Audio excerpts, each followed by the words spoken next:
Okay, hello and welcome to the video. Once again, my name is Wade Smith, and this video is about Isshinryu Karate principles that can be used against Israel Adesanya by anybody, but especially, the other top 2 or 3 fighters in the league, like Sean Strickland or Dragos Duplessis. Um, so anyone who's ever watched Israel Adesanya fight or has ever fought against him might have noticed something that he does with his front side hand, regardless of whether he's fighting orthodox or southpaw. When he fights switch, he does the same thing with his lead hand, regardless of which hand he's got forward.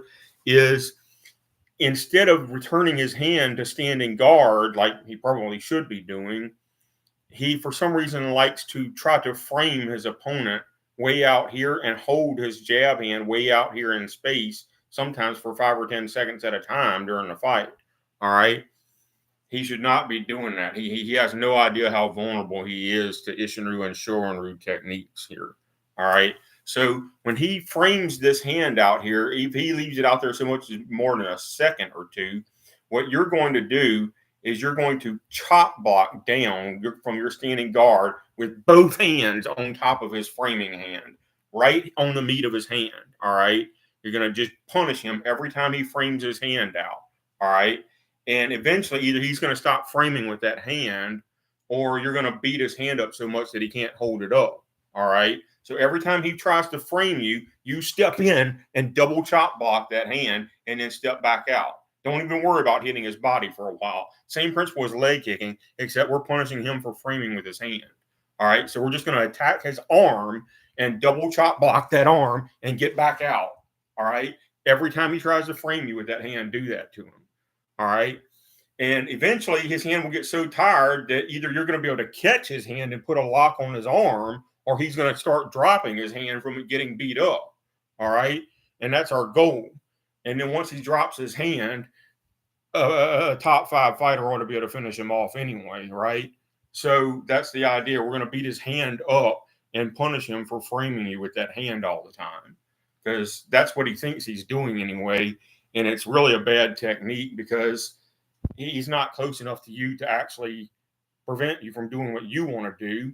All right. So you go ahead and double chop block. And then it'll get where you can feint the double chop block. Give it a little space, feint the double chop block, and just kick through with a front thrust kick and just step down if you fight switch. Follow that up with a jab cross from the opposite hand, and then step back out, maybe into a cat stance or a T stance. Throw a front snap kick again. All right, whatever. But you'll get where you can feint the double chop block and go ahead and straight kick him, and he has no idea what you're doing. And every time he tries to frame, you're gonna either double chop block him or fake the double chop block and kick him. All right, and that's one way that you can land free shots all over his arm, wear his arm out every time he tries to frame you, or fake wearing his arm out and kick him in the torso, the solar plexus, the kidneys, the liver. I mean, if you can thrust kick somebody in the liver, depending on whether he's fighting orthodox or southpaw, if your opponent's fighting southpaw, it's worth thrust kicking him in the liver. Just try it once in a while, because if you hit him, that's going to be the end of the fight. It's going to be a body blow knockout. All right. I don't know why people don't use thrust kicks more often in MMA, because they work. Kamaru Usman uses them, and they work wonders for him. Other people should use thrust kicks, especially against Israel Adesanya, because he does fight switch. So when he's in the southpaw position, thrust kick him in the liver. All right. Especially if you've worn out his arms and you can feint the double chop block against his framing arm and then thrust kick him in the liver. All right. So that would be a new strategy against him. And then once you get that framing arm worn out, where it's either slow because it's beat up or he's starting to drop it or whatnot, the next time you might be able to catch him on the wrist and apply a wrist lock. Now, you're not allowed to grab the gloves in MMA anymore, but you can catch him by the wrist and then push against it with your other hand and then crank and kick without grabbing. Just push against it with like your arm and then crank and kick, crank and kick. It's a legal wrist lock because you're not grabbing the gloves here. Crank and kick, crank and kick, crank and kick. 4 or 5 kicks in his abdomen, especially if you hit the liver a time or two, he's going to tap out with his other hand or verbally submit, or the referee's going to call the fight due to unanswered strikes. All right. So That is a long-term strategy that you can use against Israel Adesanya, that he likes to frame with his left when he's fighting orthodox, and he likes to frame with his right when he's fighting southpaw.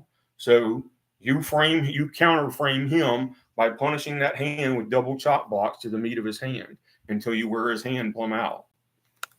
All right, and that would be another strategy for anybody to wear out Israel Adesanya's fighting style that he likes to do, because that is a key flaw that I've noticed in his fighting style, that he relies on that framing hand way too much. All right, thank you very much.